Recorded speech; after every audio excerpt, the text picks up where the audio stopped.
shepherd or the leader. Oh, that's nice, Dave. Do you want me to make your lunch for work tomorrow? No, that's all right. I'm calling in sick tomorrow. Oh, aren't you feeling well? I'm all right, but I still have 2 sick days left, and I don't feel like going to work tomorrow.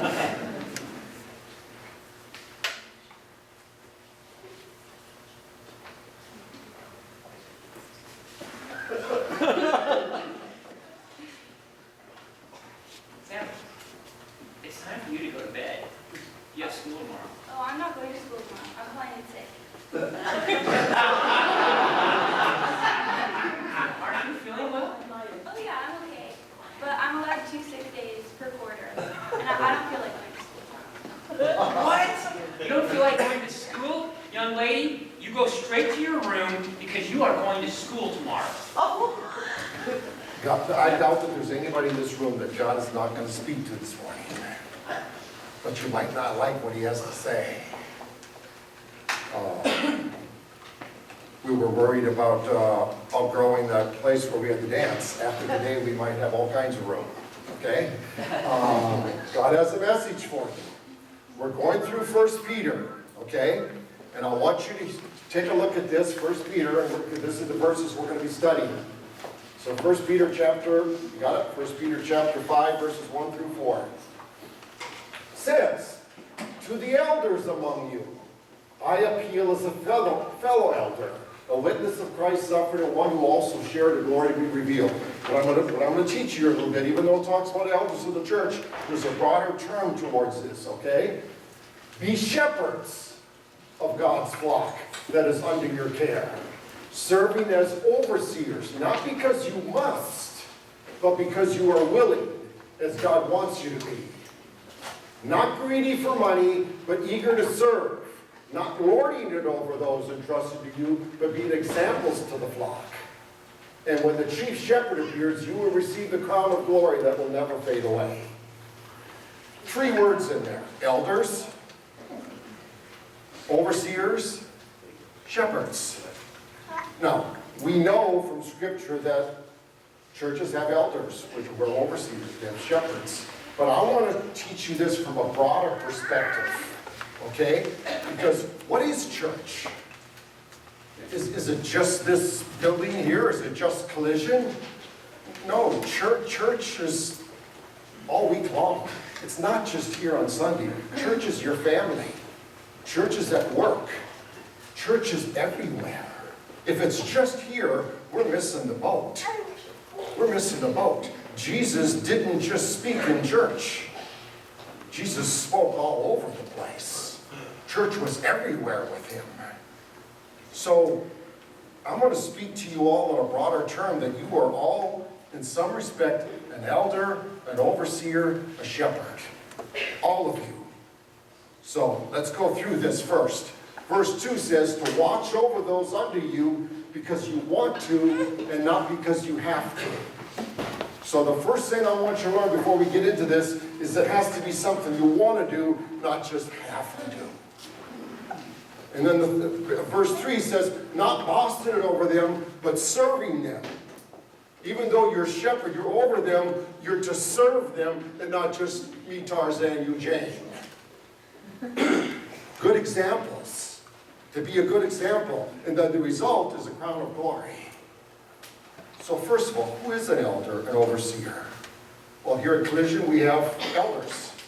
We have elders. I'm an elder, Dave is an elder, Mike Jones is an elder, Liz Polk is an elder. But it's not just us.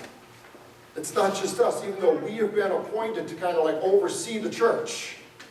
We're to oversee the church, make sure the finances are spent right, make sure that we've got a place to meet, etc., etc. Make sure the word is preached. So we're saying, but in children directors, Becky, Debbie, Liz, you are overseers of the children. You're shepherds of the children. So it isn't just us, it's you. When you teach, Albert is teaching this morning. Albert is teaching the class this morning. Devon, when you teach, you are a shepherd, an overseer of those children in that room that you're in. You are a shepherd. This relates to you. This relates to you. If you're a helper, Same thing. If you are a youth leader, if you're a youth leader, Cheryl, David, Jamie, Don, Rodney, same to you. You have a group of young teenagers. You are a shepherd, an overseer to those kids. This relates to you.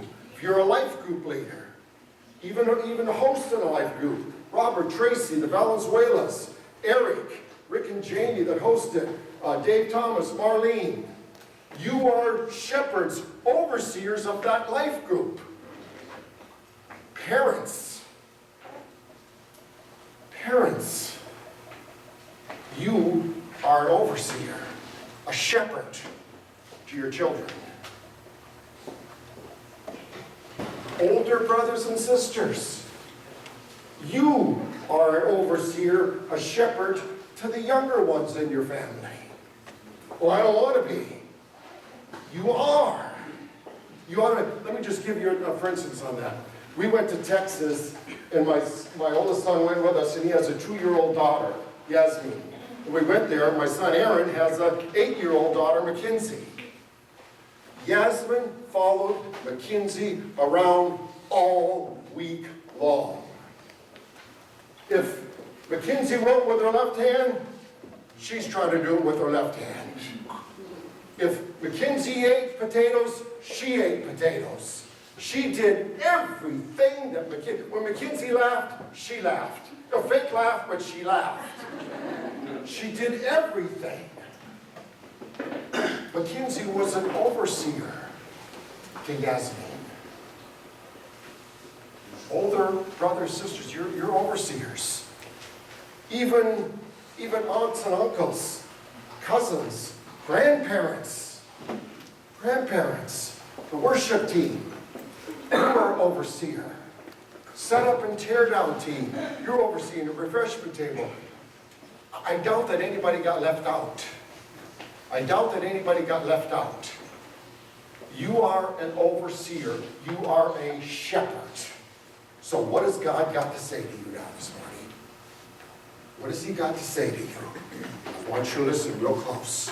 First thing he says is that you have to want to do it and not because you have to do it. Oh, I gotta raise my kids. Oh, what did we have 4 kids for? What were we thinking? You have to want to do it. You have to want to do it. When you go to teach the children on Sunday morning, you have to want to do it. Not because you have to do it. When you lead a life group, you have to want to do it, not because you have to do it. If you're doing it because you have to do it, it doesn't work. People see right through that. You have to want to do it. You have to want to do it. I'm going to give you a few verses here to talk about this. Philemon 1:14 says this. You didn't know this is in the Bible, did you, Philemon?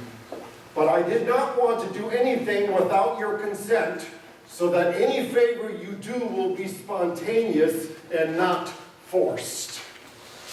He doesn't want you to do anything that's forced. He wants you to do spontaneous, like you want to do it. You want to do it. Do you? Do you? When you're leading worship, is that something that you want to do, or is it, oh, I have to do this? When you're setting up, is this something that you want to do, or is it, oh, I've got to set up again? He wants you to want to do it. That's what an overseer or a shepherd is supposed to be like. Look, even this one, 2 Corinthians 9:7, even talks to us about your money. Each man should give what he has decided in his heart to give, not reluctantly or under compulsion, for God loves the cheerful giver. God doesn't want you giving your money because you have to. He wants you to give your money because you want to. God doesn't want you to serve because you have to. He wants you to serve because you want to. God doesn't want you to be a parent because you have to. He wants you to be a parent because you want to. He doesn't want you to be a grandparent or an aunt or uncle because you want to. That's a requirement. It's a requirement. Look at Romans 12:15. Romans 12:15 tells us this. Rejoice with those who rejoice. Mourn with those who mourn. The people that are under you, When they're happy, you need to be happy. When they're sad, you need to be sad with them. It's kind of like Dave and I were talking about, it was so fun Friday night seeing you people have fun. That's what was a joy for me, was seeing you have joy. When you rejoice, I rejoice.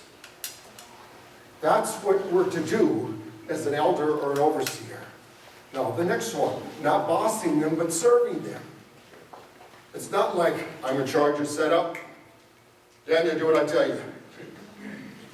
Right, do what I tell you. Dave, do what I tell you. It's not bossing over them. You're not there to boss them. You're there to serve them. Let's look at this. Let's look at John chapter 21. It says this. When they finished eating, Jesus said to Simon Peter, remember Peter denied Jesus 3 times? And Jesus told Peter, you're going to deny me before the cock crows, you're going to deny me 3 times. Now he comes back to Peter, and he asks him, Peter, son of John, Peter of Simon, do you truly love me more than these? Talk about all the fish, and then Peter said, yes, Lord. He said, you know that I love you. And Jesus said, that if you love me, feed my lambs. Feed the people that are under you. Take care of the people that are under you. Again, Jesus asked Simon, son of John, do you truly love me? He answered, yes, Lord, you know that I love you.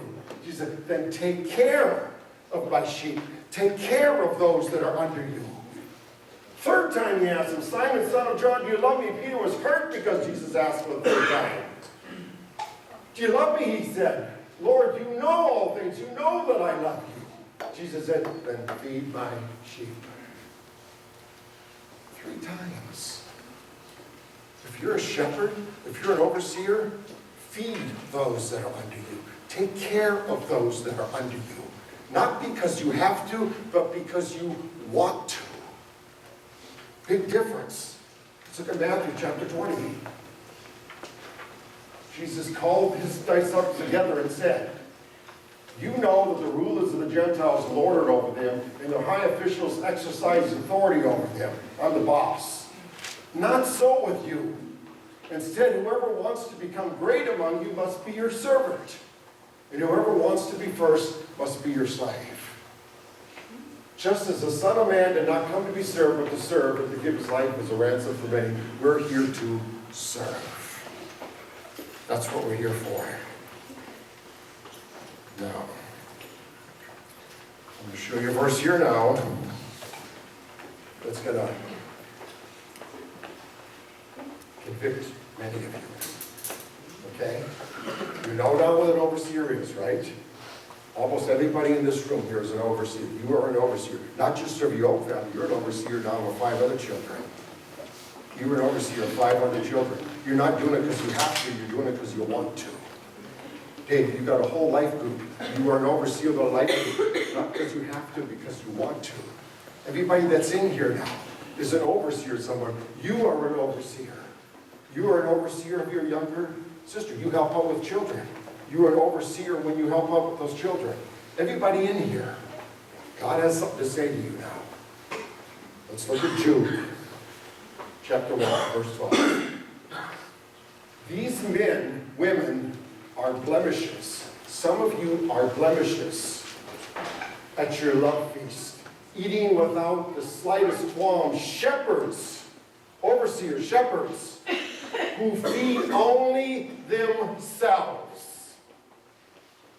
They are clouds without rain, blown along by the wind, autumn leaves without fruit, and uprooted twice dead. Some of you think only of yourselves. Now hear what God has to say.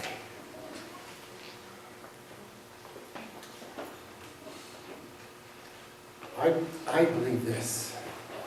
I believe if you missed your, if you watched that video, if you miss church without a good reason, you're being selfish.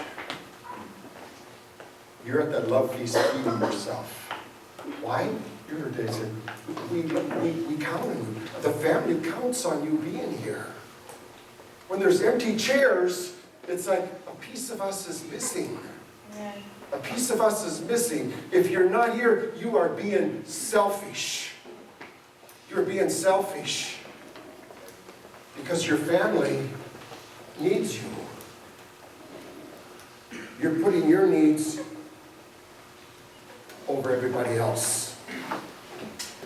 Teachers of children, when you don't show up, when you show up late, that's you.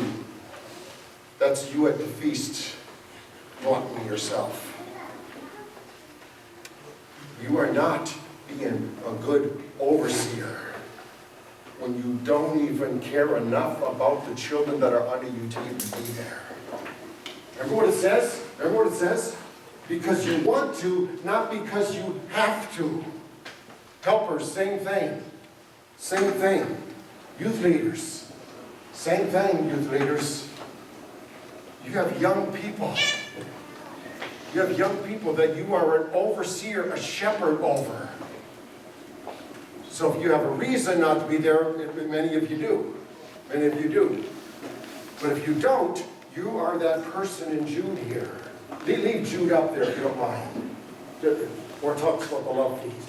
Where you are being selfish and caring only about yourself. Life group leaders, same thing. Parents, if you don't show up for work, if you show up late, if you call in sick and you're not sick, you are being extremely selfish. Extremely selfish. You are not a good role model to the ones that God has put under you. You are that person at the love feast with no qualms thinking only of yourself.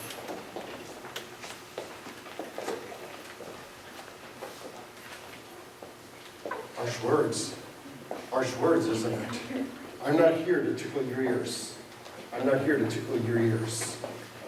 I'm here to slap you.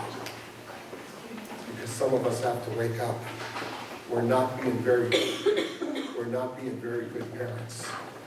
If you drink excessively, use drugs, you are selfish. You are selfish. You are putting your needs over your children. Aren't you glad you quit? Aren't you glad you quit? Because before you quit, you were this person right here. I need it. I need it. Your children need you a whole lot more. Older brothers and sisters, no different for you. No different for you. If you have younger children and you are drinking or you are smoking pot, you are selfish. You're selfish. Because you have young kids that are looking at you and copying you. Just like little Yasmin was copying the kids here. This is God talking to you now. Here's another one. This is going to hit some homes. You have children? Do you love your children? Do you love your grandchildren? Do you love your nieces and nephews? Then why do you have junk food in your house? Why do you have sodas? Why do you have sodas in your house when you know it's no good for them? My granddaughters come to my house, they would live on junk food if we gave it to them. We would be the greatest grandpa and grandma in the world. They would love us more than anybody. But we love them. We love them, and so we say no to it. Not that we don't give them a dessert. We give them a dessert if they've eaten their food. Then they get a dessert. And again, make sure it's not all carbs. Make sure it's not all carbs, parents. Be good overseers. Be good overseers. Put their needs above your own.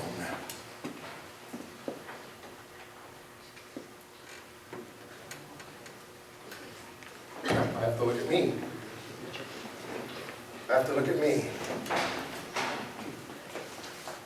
How are you? Some of you that are not here this morning, you think you've got reasons. I was tired. The dance wore me out. When I grew up with my children, my wife did not go to church. I got up and dressed all 4 of my children every Sunday, every single Sunday, to bring them to church. Never missed a Sunday. I would be sick even and I would go. Why? Because I love my kids. Because I didn't do it because I had to. I didn't take them to church and go, oh, we gotta go to church. I loved them. And I wanted them to love Jesus the same way I had fallen in love with Jesus. So I made it a priority in my life. Was it fun getting up and dressing 4 kids? Especially when they didn't even want to go? Many times? Yeah. Not easy. Not easy. And now I'm a shepherd to all of you. What does that mean? I got to put your needs ahead of mine. But not because I have to, because I want to. I doubt that there's anybody in here that can say that I ever said no to you. In fact, there's many of you in here that can say that I gave without you even asking. I gave you something without you even asking. I gave automobiles to people without asking. I fixed automobiles without you asking. Why? Because I want to be this, I don't want to be this shepherd. I don't want to be this shepherd eating at the table thinking only of myself.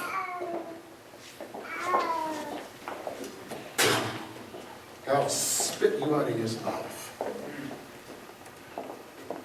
He wants shepherds, overseers, that love the people that are under them.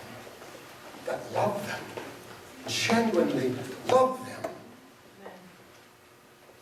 The life group, Valenzuela, do any of you ever question that Robin and Tracy love you guys? I bet you don't question it.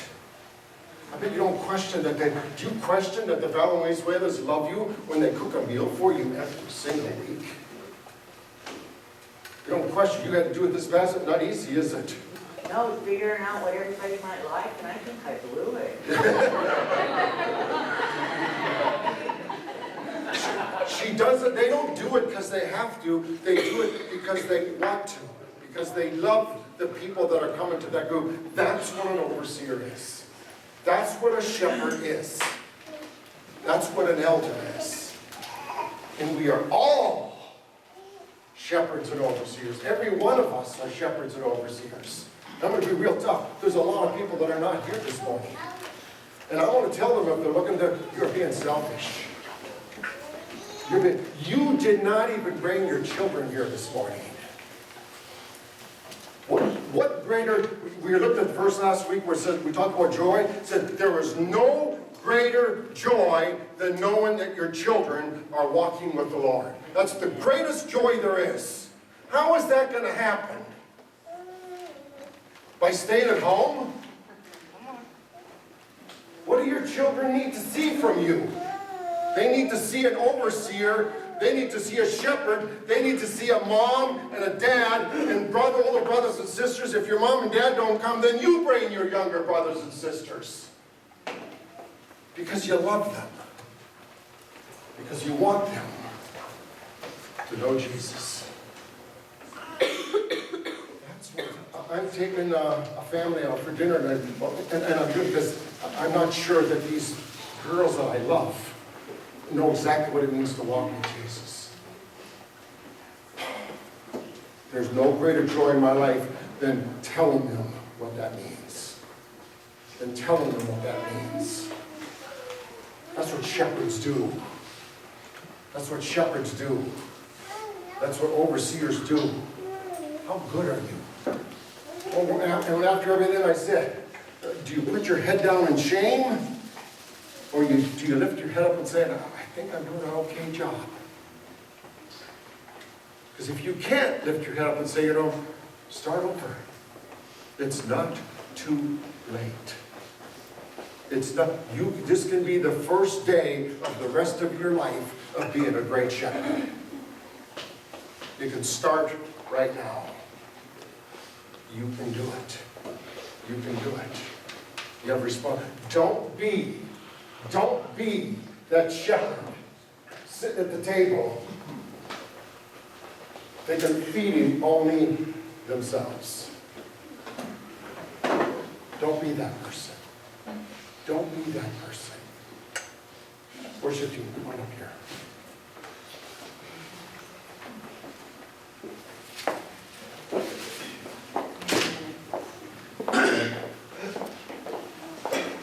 These are tough words. Okay? These are tough words. Just like that skit. Just like the skit where the dad thinks nothing of calling in sick. But whoa, if his kid didn't go to school. Is there hypocrisy in that? What does Jesus say about being a hypocrite? Oh my, he'd call you a brood of vipers, he'd call you a snake. Jesus would call you a snake for being a hypocrite. Jesus hated hypocrites. Let's be real. Let's be real parents. Let's be real grandparents. Let's be real aunts and uncles. Let's be real older brothers and sisters. Let's be real shepherds. Let's be real teachers of children. Let's be real and not fake. And not fake. So if God spoke to you this morning and you're struggling with something, that's what this cross is for. There may be other needs going on in your life. But if you're struggling with some of this, don't talk to me. I'm not your judge. I'm not your judge. You're not going to stand in front of me on Judgment Day. I'm going to be standing with you in front of Jesus on Judgment Day. You talk to Jesus. Don't try to please me. Please Jesus. Please Jesus. So let's worship now. Let's think about where we are in life.